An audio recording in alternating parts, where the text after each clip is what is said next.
and welcome to Morning Coffee with Kazan Academy. I'm Deanna, and in continuing our Thanksgiving week, I want to talk about what happens with the Pilgrims after they start settling on Cape Cod.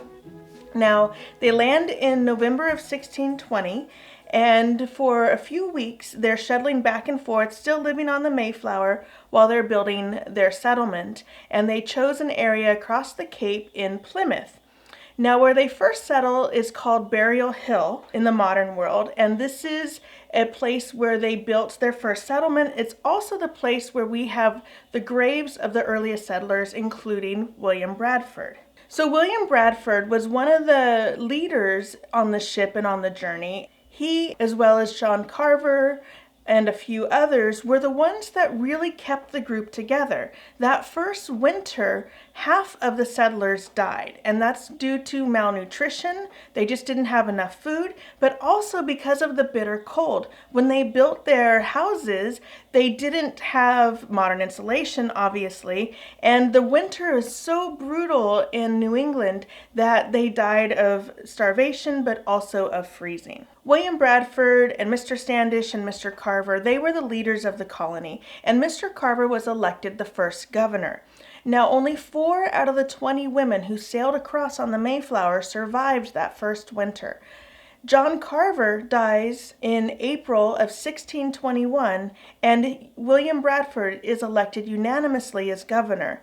Interestingly enough, he served as governor until 1656, being re-elected 30 times, and there were only 5 years in between 1621 and 1656 where he was not governor. The Pilgrims settled in the area where the Wampanoag Native Americans, where the various tribes of that group lived in Massachusetts. And it was during this time that they met a Native American who spoke English. His name was Tisquantum. We also know him as Squanto. And in 1615, he was actually kidnapped and taken to England to be sold into slavery.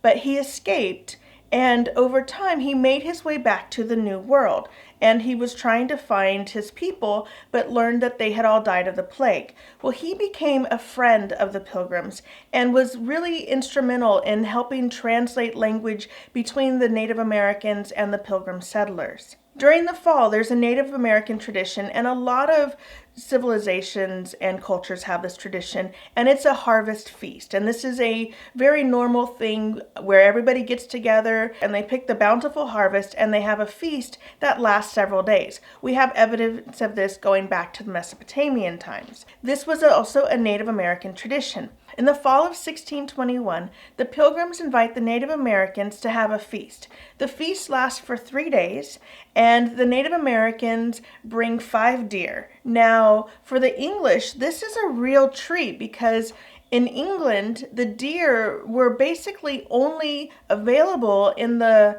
forests of the landed gentry, and it would be a kind of a sporting hunt where they would get the deer and then they would cook the venison. So a lot of English people, unless you had lands that had this forest where you could hunt, did not have access to venison. This was a huge treat for the English.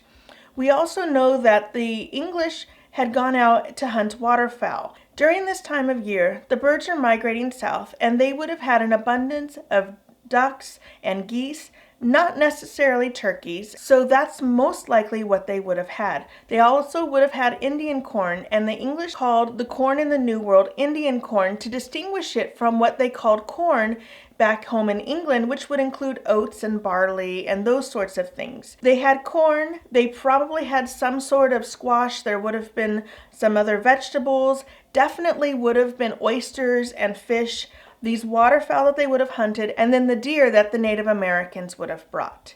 So this feast lasted for 3 days. There were over 90 Native Americans that were there, and so it wasn't the sort of idyllic scene that we see in a lot of paintings of the first Thanksgiving where everybody's just sitting around a table. It would have been a lot more people and maybe a little more chaotic. They played games and they really celebrated the harvest in a traditional way. So while you're gathering your friends and family for Thanksgiving and prepping your meal, think back to this first Thanksgiving in the Pilgrims. Think back to Squanto teaching the Pilgrims how to plant corn, how to hunt, basically giving them the survival skills they need in the New World, and the Native Americans and the Pilgrims that did come together on this first Thanksgiving. If you like what we're doing, please subscribe to our channel, share it with your friends, hit the notification bell. We also have links to our social media in the description below. Have a great day prepping for Thanksgiving, and we'll see you tomorrow.